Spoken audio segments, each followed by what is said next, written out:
सखी सहेली। सभी सखियों सहेलियों को, श्रोताओं को और राजुल जी आपको सोनाली पाठक का सप्रेम नमस्कार। नमस्कार सभी सखियों को, सखाओं को, सुनने वालों को और हाँ सोनाली नमस्कार। और साथ ही आज का दिन बड़ा खास है, आज महावीर जयंती है। तो हमारे सभी साथियों ने शुभकामनाएं भेजी हैं, आपको भी ढेर सारी शुभकामनाएं। महावीर जयंती आचार्य भगवान महावीर जी द्वारा दी गई शिक्षाएं और उनके अहिंसा, सत्य, अस्तेय, ब्रह्मचर्य और अपरिग्रह के जो पंचशील सिद्धांत है वो सदैव सबका मार्गदर्शन करते रहे। आज के युग में भी वो बहुत प्रासंगिक हैं। तो बस बहुत सारी सभी को शुभकामनाएं। साथ ही आज खास दिवस है, आज अंतर्राष्ट्रीय खदान जागरूकता और खदान सहायता दिवस है। साथ ही आज हम दादी माँ के नुस्खे में जो बताने जा रही हो ना उसके बारे में बहुत सारी उत्सुकता और बड़े मिले जुले उसके बारे में लोगों के विचार आए हैं। कुछ को सब्जा बीज जो है उन्होंने पहली बार नाम सुना है या बचपन में देखा है, और कुछ ने कहा है कि गर्मी में बहुत इसका शीतलदायी होता है इसका सेवन। तो मतलब काफी मिली जुली प्रतिक्रियाएं हैं। मजा आएगा दादी माँ के नुस्खे के इस पहलू को टटोलने में जी। और गीत मंजरी में हम पानी पर बातचीत करेंगे। वाह, पानी का तो यही बात ही है ना कि जल बिन सब सून। तो पानी के बारे में बातें भी होंगी और पानी के विभिन्न प्रयोग भी होंगे। भाई पानी तो सिर्फ पीने के लिए नहीं, और भी बहुत जगह पानी चाहिए जी जी जी। सोनाली, ये बंसी जो संगीत की होती है ना, जब धुन बजती है तो मतलब मन कहीं एकदम आध्यात्म में डूब जाता है, बिल्कुल अंदर तक आत्मा की शांति की बात होती है और सारे विकार जैसे नष्ट हो जाते हैं। बिल्कुल सही कहा आपने। और अहिंसा की जिंदगी में सूक्ष्म व्याख्या की है भगवान महावीर स्वामी ने, वह दुर्लभ है। उन्होंने मिट्टी, पानी, अग्नि, वायु और वनस्पति से लेकर कीड़े मकोड़े, पशु पक्षी आदि के प्रति मित्रता और अहिंसक विचार के साथ रहने का उपदेश दिया है। इस शिक्षा में देखें तो पर्यावरण से तालमेल रखने की सीख भी मिलती है।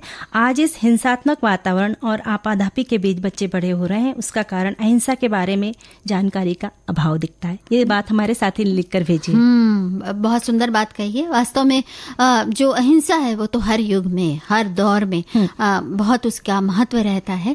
और जो अपने जैसा ही दूसरे जीवों को भी देखना, ये हमारे अंदर हमारे मन के अंदर एक ऐसा भाव पैदा करता है जिससे कि न सिर्फ हम दया सहानुभूति से प्रेरित होते हैं, बल्कि इसके साथ ही साथ जैसे जो हमारे मन के और दूसरे क्रोध है या और दूसरी तरह के विकार है वो भी शांत होने लगते हैं जी।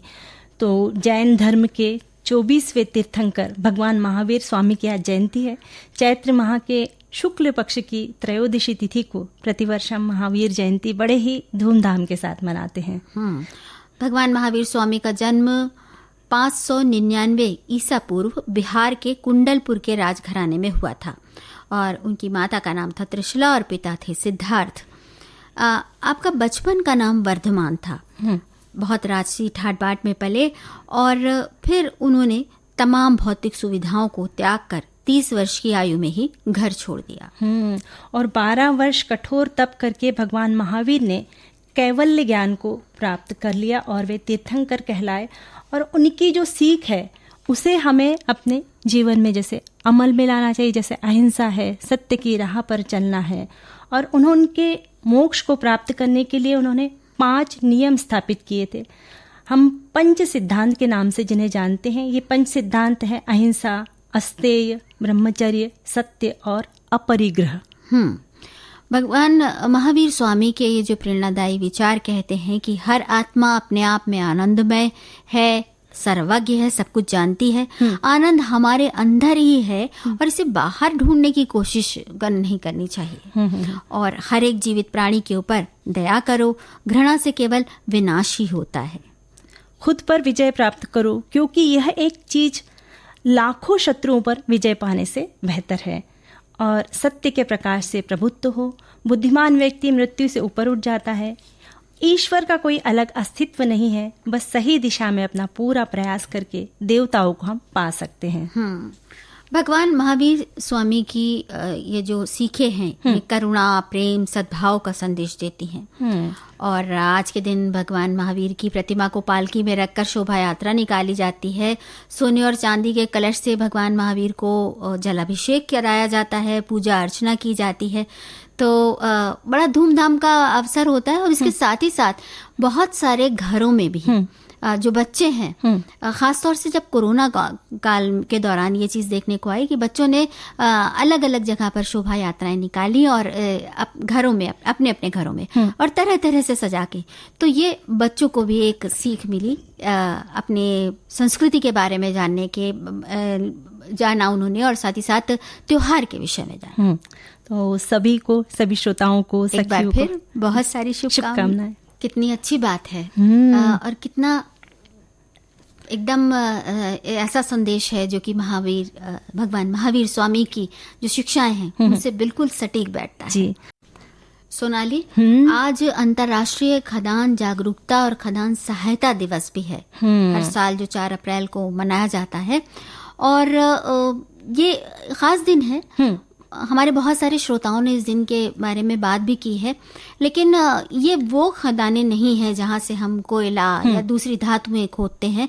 ये खदानें वो हैं जो बारूदी सुरंगें बिछाई जाती हैं जी, उनके बारे में बात। और जिससे जो है जनमानस के जान को बहुत क्षति होती है। तो उस दिन की यानी खदान जागरूकता और खदान सहायता दिवस है ये, और प्रतिवर्ष 4 अप्रैल को दुनिया में अंतर्राष्ट्रीय खदान जागरूकता और खदान सहायता दिवस के रूप में मनाया जाता है। और इस दिन को मनाने का संयुक्त राष्ट्र का उद्देश्य बारूदी सुरंगों और युद्ध के विस्फोटक अवशेषों से मुक्त दुनिया बनाना है। वर्ष 1997 में स्थापित United Nations mine action service यानी UNMAS खदानों, युद्ध के विस्फोटक अवशेषों और तत्कालिक विस्फोटक उपकरणों से उत्पन्न खतरे को खत्म करने के लिए काम उसने शुरू किया था। 8 दिसंबर 2005 को महासभा ने घोषणा की कि प्रतिवर्ष 4 अप्रैल को इस दिन को मनाया जाएगा। इसे पहली बार 4 अप्रैल 2006 को मनाया गया था। माइन एक्शन बारूदी सुरंगों और युद्ध के विस्फोटक अवशेषों को साफ करने और खतरनाक क्षेत्रों को चिन्हित करने और बाड़ लगाने के प्रयासों की एक श्रृंखला को संदर्भित करता है। और इसके साथ ही साथ जो इस तरह के खतरे का शिकार हो जाते हैं, ऐसे पीड़ितों की सहायता करना, और जो वहां पर लोग रह रहे हैं तो खदान से प्रभावित वातावरण में सुरक्षित रहने के तरीके सिखाना, ये भी बहुत जरूरी है। फिर बारूदी सुरंगों और युद्ध के विस्फोटक अवशेष और उनके पीड़ितों से संबंधित अंतर्राष्ट्रीय संधियों में सार्वभौमिक भागीदारी की वकालत करना और बारूदी सुरंगों को नष्ट करना, ये सभी उद्देश्य हैं जी। और 4 अप्रैल 2023 को 18वां अंतर्राष्ट्रीय खदान जागरूकता और खदान सहायता दिवस मनाया जा रहा है। संयुक्त राष्ट्र इस दिन की थीम जो है निश्चित की है संयुक्त राष्ट्र ने, वो है mine action can not wait. Mine action can not wait यानी इस थीम पर एक शिक्षा गीत भी अभी लॉन्च किया जाने वाला है। मतलब mine action can not wait मतलब ये इंतजार नहीं कर सकती। सुरंगें फटती, बारूदी सुरंगें फटती हैं तो वो कहीं किसी की प्रतीक्षा के लिए रुकती नहीं है, वो तुरंत फट पड़ती हैं। तो यही थीम है, इसलिए इसके प्रति ज्यादा जागरूकता रहे, ज्यादा सतर्क रहे हम, यही एक इसका उद्देश्य है। और विश्व में शांति और सुरक्षा को बढ़ावा देने के लिए पूरे विश्व में विभिन्न कार्यक्रमों का, सम्मेलनों का, विचार गोष्ठियों का इस दिन आयोजन किया जाता है। और सभी की सुरक्षित भूमि हो, सुरक्षित कदम हो, सुरक्षित घर हो, यही हम कामना करते हैं। लूटने वाले बिल्कुल तैयार रहते हैं, जरा सा भी सावधानी हटी कि दुर्घटना घटी तो भाई लूटना तो बिल्कुल नहीं है। और देखो ना, जब पानी की बात हो रही है तो हमारे एक श्रोता लिखते हैं कि बड़ी गर्मी हो रही है और आज पानी के बारे में बताया जा रहा है तो जरूर राहत मिलेगी। और आज जैसे महावीर जयंती के बारे में हमने जानकारी, तो हमारे बहुत सारे साथी भी महावीर जयंती की बहुत सारी शुभकामनाएं दे रहे हैं। और हमारे एक साथी लिखते हैं कि अहिंसा, दया, क्षमा, शांति, मित्रता जियो और जीने दो का संदेश देने वाले 24वें तीर्थंकर भगवान महावीर स्वामी का आज 2622वां जन्मदिन कल्याणक महोत्सव जबलपुर सहित पूरे जिले में मनाया जा रहा है। चांदी के रथ और पालकी पर सवार होकर भगवान महावीर की जब नगर में शोभा यात्रा निकलती है तो जय महावीर का जय घोष गुंजायमान हो जाता है। और कल यानी आज सुबह मंदिर में जो है शोभा यात्रा निकाली जाएगी जो प्रमुख मार्गों से होकर जाएगी। तो सारे जो है समाज के लोग पारंपरिक वेशभूषा में महावीर के जय जयकार करते हुए जुलूस में जाते हैं। कितना सुंदर लगता है भाई। ये तो हमारे देश की खासियत है ही कि हम हर उत्सव बड़े धूमधाम से मनाते हैं और हमारे उत्सवों का रंग रूप भी ऐसा ही है जो तमाम जीवन से की शिक्षाओं से जोड़ता है, ऐसी बातों से जोड़ता है जो जीवन के लिए अच्छी हैं, उपयोगी हैं और साथ ही साथ हमें आगे बढ़ने के लिए, विकास की ओर हमें प्रेरित करने के लिए वो बातें बहुत जरूरी हैं। तो ये उत्सव जो है ये सचमुच में जीवन को आनंद से तो भरते ही भरते हैं, कहीं ना कहीं हमें आगे बढ़ने के भी संदेश देते हैं। और उत्सव जब होता है तो खान पान भी आता है, हम अच्छी पान आता है तो फिर दादी माँ का नुस्खा भी आता है। हम समझ गए सोनाली, तुम यही कहने वाली हो। क्योंकि जैसे मिठाइयाँ खा ली, त्योहार आ गए, बहुत सारी मिठाइयाँ खा ली तो फिर वजन भी बढ़ जाता है। फिर ऐसा होता है कि पेट में तकलीफ हो गई, एसिडिटी बढ़ गई है, तो उसके लिए भी बहुत सारे उपाय है। उसमें से एक है दादी माँ के नुस्खे में जो हम लेकर आए हैं, सब्जा बीज। अच्छा, तुमने अभी एसिडिटी की बात कही है ना, तो भाई सिर्फ यही नहीं होता है, हमारे साथियों ने भी बताया है और ये तो हमने भी देखा है कि जो सब्जा बीज होता है ये कुल्फियों में, फालूदा में डाल के खाया जाता है और उसमें भी भाई मतलब बहुत आनंद आता है। और हमारी कुछ सखियां, कुछ श्रोता ये भी लिख रहे हैं कि हमें मालूम नहीं है, तो उन्हें हम बता दें कि जो फालूदा जब पीते हैं तो उसमें काले काले जो बीज होते हैं वो सब्जा बीज होते हैं। हाँ, और कुछ लोगों ने बताया भी है कि वही गोल गोल होते हैं और देखे जरूर होंगे, लेकिन बस बात यह है कि देखने के बाद हमारे एक साथी ने ये भी कहा है कि मीठी तुलसी के बीजों को सब्जा बीज कहते हैं। ये एकदम गोल काले रंग के होते हैं, पानी में डालने पर जल्दी से फूलने लग जाते हैं। और सब्जा बीज या जिसे तुकमलंगा या तुकमरिया या बेसिल सीड भी कहते हैं। और राजुल जी, सब्जा बीज जो होते हैं ना, प्रोटीन, कार्बोहाइड्रेट और फाइबर यानी रेशे से भरपूर होते हैं और ये थोड़े सख्त होते हैं, इसलिए इन्हें पानी में भिगो कर रखा जाता है और पानी में भिगोने से ये फूल जाते हैं। इसके बाद इसका सेवन करना चाहिए। और सबसे जरूरी बात यह है कि सब्जा बीज वजन घटाने के लिए उपयुक्त है। इसमें उपस्थित अल्फा लिनोलेनिक एसिड होता है जिसके कारण हमारा जो है ना पेट लंबे समय तक भरा रहता है और हम अनचाहे खाने की लालसा को नियंत्रित करते हैं। यानी वजन कैसे कम होता है उसके पीछे भी कारण है कि उससे हमारा पेट जो है भरा भरा लगता है और हमें, क्योंकि वो फूल जाता है, फूल जगह लेता है। और कहते हैं ना इसीलिए कि पानी में भिगोने की भी एक निश्चित अवधि होती है। कहते हैं सब्जा बीज को 8 घंटे से कम कभी भी नहीं भिगोना चाहिए। अच्छा। क्योंकि वो पूरी तरह जो उसके अंदर पानी पूरी तरह सोख ले, वो उसके लिए 8 घंटे का अंतराल बहुत जरूरी है। यानी वो ज्यादा प्रभावशाली रहेगा। हाँ, और अगर इससे पहले वो ले लिया जाए, सेवन उसका किया जाए, तो ये होता है कि जो शरीर में पानी होता है उसे वो सोखना शुरू कर देता है। तो पानी की कमी हो सकती है शरीर में, इसलिए अगर सुबह खाना है तो रात को भिगो दे। बिल्कुल। और सब्जा बीज में फाइबर की प्रचुर मात्रा होने के कारण कब्जियत में भी फायदेमंद होता है। और इसका एक वाष्पशील तेल होता है जो गैस के समस्याएं होती हैं, गैस नली में जो समस्याएं हो जाती, पाचक नली में जो समस्याएं हो जाती हैं, उनमें गैस को दूर करना, पेट को साफ करना, ये सब काम ये करता है। साथ ही जो एसिडिटी होती है उसकी तकलीफ में भी सब्जा बीज फायदेमंद होते हैं और शरीर का जो अंदरूनी तापमान है उसे भी नियंत्रित करता है। यानी गर्मियों के मौसम में जब हमें एसिडिटी की समस्या हो जाती है उस वक्त अगर हम सब्जा के बीजों को भिगोकर अच्छे से थोड़ा उसका सेवन करें तो एसिडिटी की समस्या से छुटकारा पा सकते हैं। साथ ही सब्जा बीज जो है त्वचा के लिए भी बहुत फायदेमंद होती है।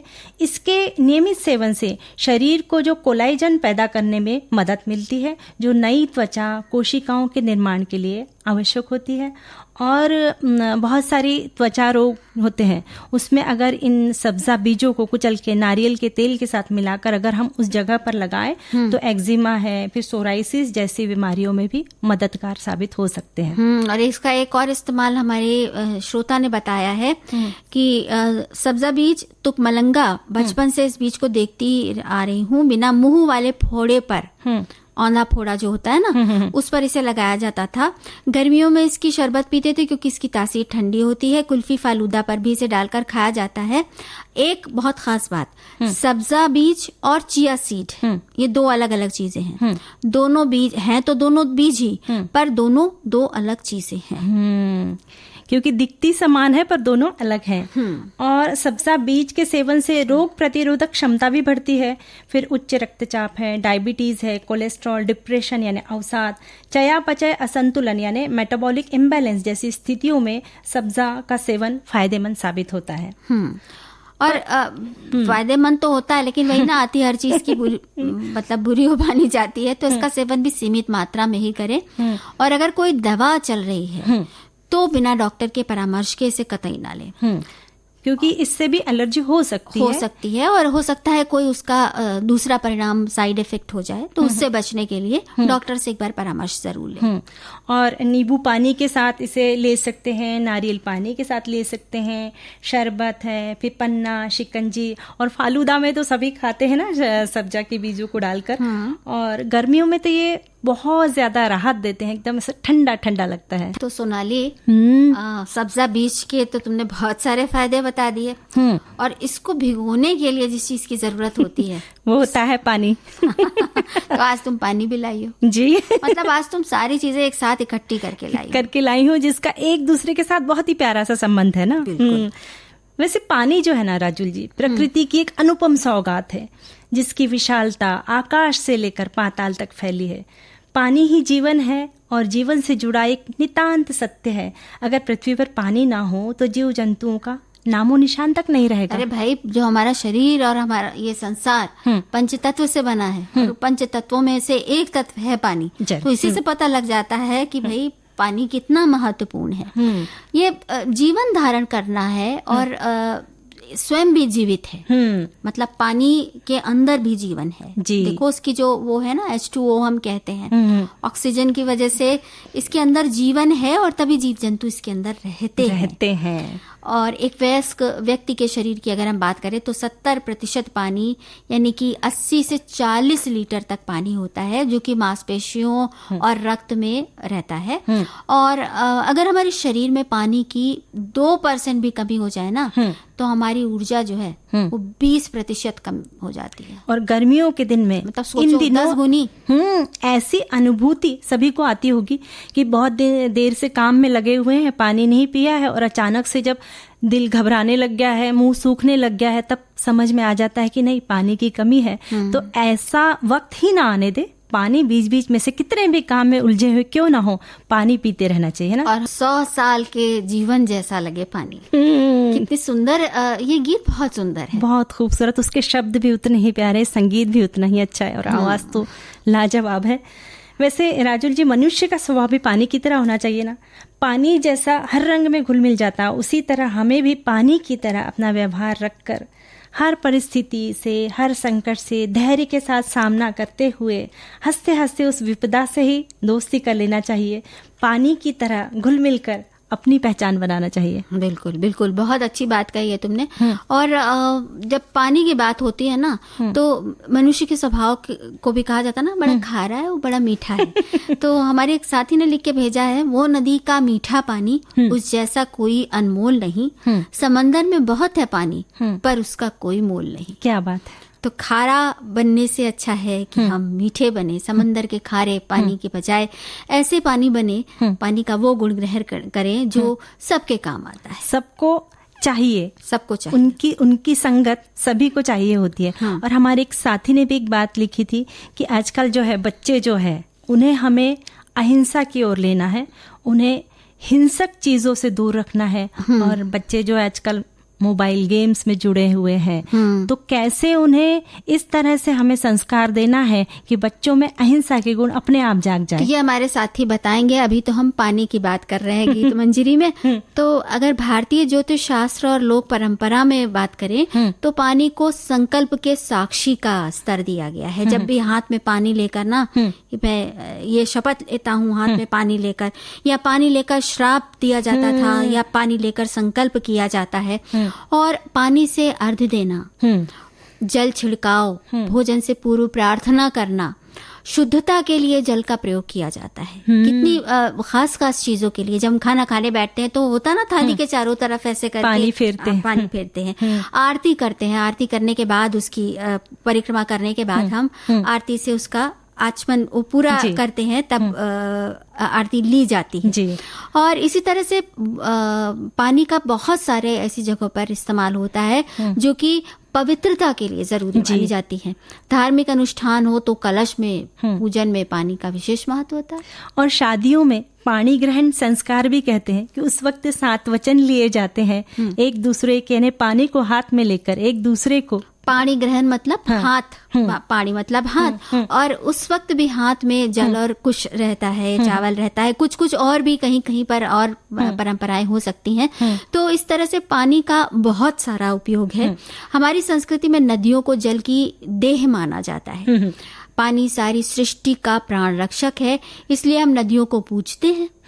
और पवित्र नदियां, सरोवर कितने सारे हैं जो हमारे देश में हैं। और कोई खास खास दिन, खास खास तिथियां होती हैं जिन पर उन नदियों पर विशेष उत्सव होते हैं, मेले लगते हैं, स्नान किया जाता है। और देखो ना सोनाली, बहुत सारे मंदिर ऐसे हैं जो नदी किनारे, नदी है, सरोवर है, ये जरूर होते हैं। तो जो आस्था है, जो हमारे अंदर की आध्यात्मिकता है, वो जल से कहीं बहुत गहरे तक जुड़ी है।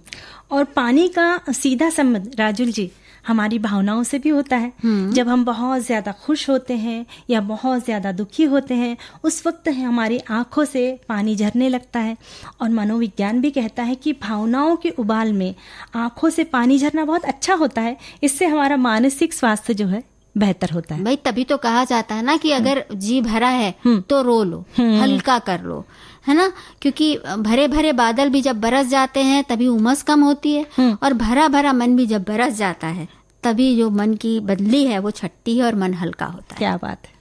पानी का ये जो स्वर होता है ना, यही अपने आप में कितना ज्यादा अंदर से स्फूर्तिदायक, उत्साह से भरने वाला और पवित्र लगता है। हाँ, है ना? कभी किसी नदी के किनारे खड़े हो जाओ तो आप चाहे नहाए हो, उस नदी में नहाए हो या ना नहाए हो, सिर्फ कुछ देर खड़े होकर देखें, नदी जो है वो अपनी ऊर्जा से सराबोर कर देती है और हमें ऊर्जा से भर देती है। बिल्कुल। वैसे राजुल जी, पानी पर काफी सारी कहावतें भी प्रचलित है। जैसे चुल्लू भर पानी में डूब मरना, मतलब इतना जरा सा पानी, ये शर्म के लिए इस्तेमाल किया जाता है, यानी लज्जाजनक स्थिति है। फिर दाना पानी उठना, यानी दूसरी जगह जाने का संयोग होना।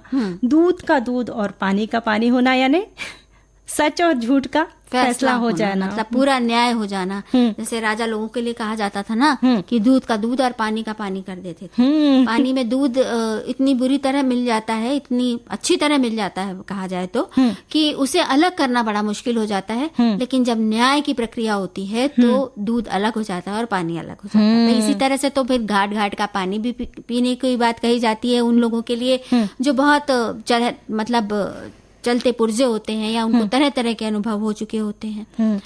और वैसे ही घड़ों पानी पड़ जाना, मतलब बहुत बुरी तरह से शर्मिंदा हो जाना, लज्जित हो जाना, ये भी पानी का इस्तेमाल है।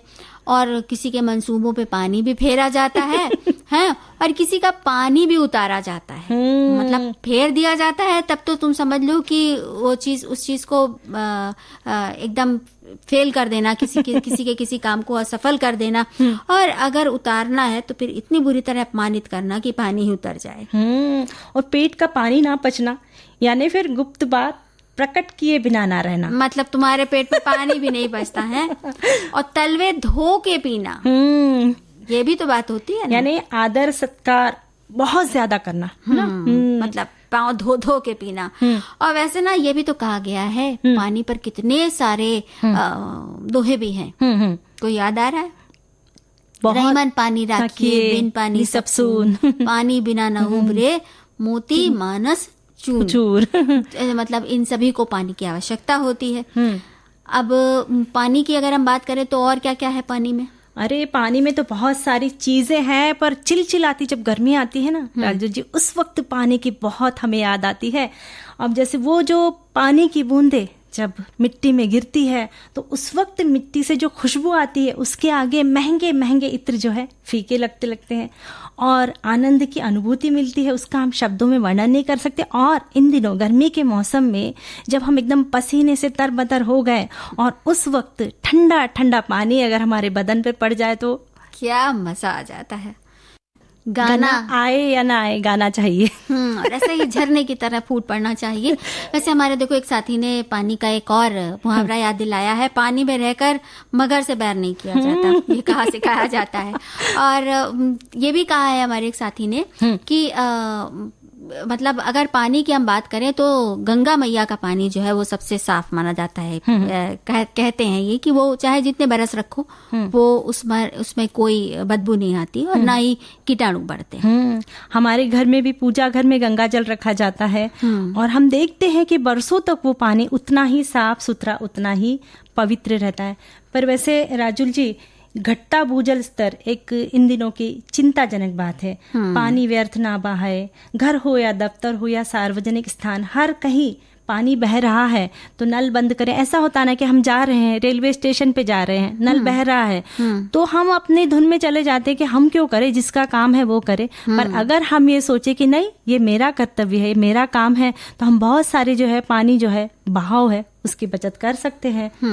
और इसके अलावा पीने के पानी की जितनी जरूरत है उतना ही लें। रसोई घर के उपयोग जो उपयोग होता है पानी, उसको बागवानी में इस्तेमाल हम कर सकते हैं। जैसे दाल चावल धोए हमने, उसके बाद का पानी ऐसे ही सिंक में फेंक देने के बजाय उसे एक बाल्टी में भरकर रख के हम गार्डनिंग के वक्त यानी बागवानी के वक्त उस पानी को दे सकते हैं। और भी पौधों को भी लाभ मिलता है, पौधों को लाभ मिलता है। और इसके अलावा जो कृषि कार्य होता है या उद्योग होते हैं तो इमारतों के निर्माण में पानी का बहुत ज्यादा महत्व है। तो ये सब प्राकृतिक संपदा है जिसका हमें हनन होने से रोकना होगा। पानी का संचय जरूरी है क्योंकि बूंद बूंद से ही घड़ा भरता है। और अभी गर्मियों का मौसम है तो अभी से इन्हीं दिनों में जल संरक्षण के हमें उपाय के बारे में सोचना चाहिए। जैसे कि छत पर जो है ऐसे स्लोप करके उतार बना के वो जो पानी है, बारिश का पानी है, उसे हम पाइप के माध्यम से जमीन के अंदर डालें, इसकी व्यवस्था करें ताकि जो बारिश में इतना सारा पानी जो है व्यर्थ बह जाता है, समुद्र में चला जाता है, तो उस पानी को जमा करें, यानी जमीन के अंदर डालने की व्यवस्था करना चाहिए। साथ ही अगर हमारा घर बड़ा है तो उसके बाहर अगर कुछ जमीन है तो उसमें गड्ढा खोद कर भी रखे कि बारिश के पानी का जो है संरक्षण कर सके, हम संचयन कर सके। वैसे पानी की एक बूंद जिंदा रखती है तो हम सबकी उम्मीद को हमारी उम्मीद पूरी तरह से पानी पर ही लगी रहती है। और आसमान से जब बादलों को चीरते हुए, हवाओं से जूझते हुए, परेशानियों को गले लगाते हुए, फिर भी हंसते मुस्कुराते हुए धरती पर पानी की एक बूंद टप से गिरती है ना, तो चेहरा पूरी तरह खिल जाता है और हम सब की उम्मीदें भी खिल जाती है। यानी पानी की एक छोटी सी बूंद जो है वो भी जीवन का कितना बड़ा संदेश दे जाती है। वैसे हम तो धनवान है, ऐसी हजारों बूंदें खरीद लेंगे, लेकिन पूछो उन किसानों से, यही बूंद नहीं होगी जब उनके खेतों में तो कांप उठता है उनका हृदय, झकझोर कर देता है उनकी उम्मीद को।